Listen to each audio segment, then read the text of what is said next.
Yes, very definitely. And I think it was, I think like everything, there's immense balance in things.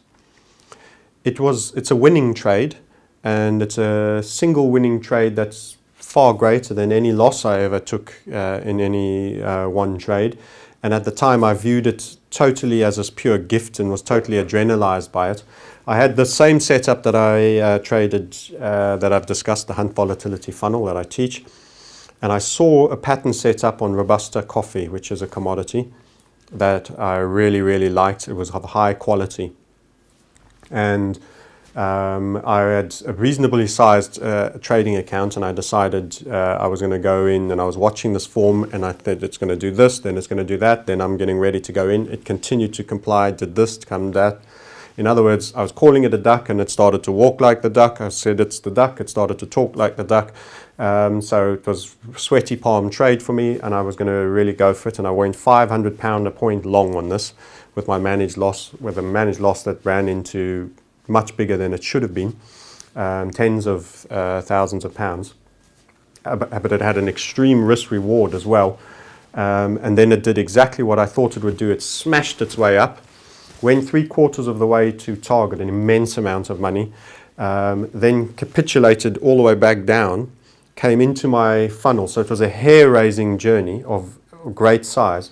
Back into my funnel, supported on it, as I often say it sometimes can, then turned around and went all the way back up, ran straight through my target and beyond.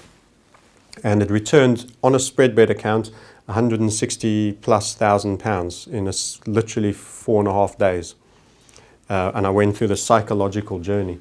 And you would say, well, what's the downside to an event like that? Because at the time, we monetize things, and you're like a Porsche Turbo. You could have had 2 of them at that time. They cost about 85,000 fully spec'd at those days.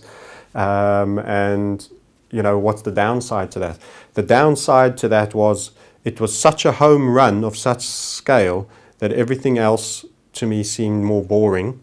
It distorted my perception of money value for a while. It had me only looking for similar home run hits.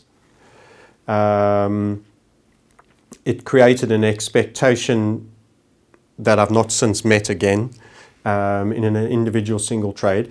It was an account changing size trading trade as well. So I did do one thing that was right. I withdrew a substantial chunk, a 6-digit size straight away out of it. So I didn't lose my head and give it all back immediately.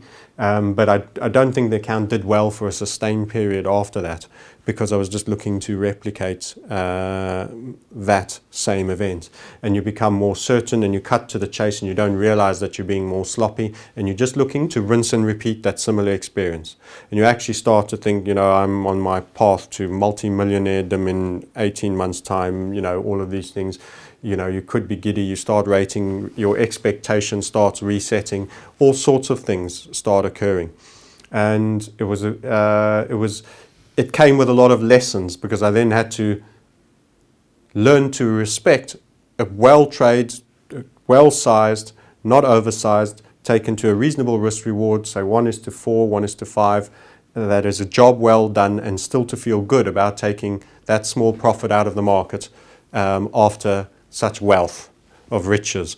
And that was a distorting factor. So you never want to progress faster than your emotionality and your ability to manage higher numbers expands.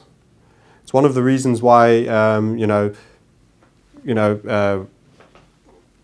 ex-convicts that win the lottery often end up giving the bulk of that money away back, because emotionally, maturity-wise, they haven't expanded themselves to actually cope with it. And money always seems to find its way to the people that value it most. So if you haven't yet developed your full valuation of what you'd achieved, it flows away from you. Once you start respecting, showing it value, took a big chunk out of it and put it in savings and investment, not gone in consumption. If you ask someone what they're going to do with £1 million and they start away listing new house, new car, new this, that's all consumption and expenditure and holiday. That money will flow away from them and dissipate. If they keep a small amount in investments, they do. People that want to invest and value money will find more money flowing to them. And I didn't have my valuation system fully in place to cope with the riches that I was rewarded. And it was too much of a gift for me to fully appreciate and to manifest, to bring more of similar. So I had to retrofill my competence and value systems to be able to cope with that. And it actually showed a great inefficiency and a great inability. So it was humbling for the aftermath, because it never got repeated for an extended period and still hasn't since in a single trade. And a lot of groundwork has had to be done on other things. So it was too much too soon. Well, I hope that they put that at the top of the film, because there's a life lesson, you know, that's a great answer.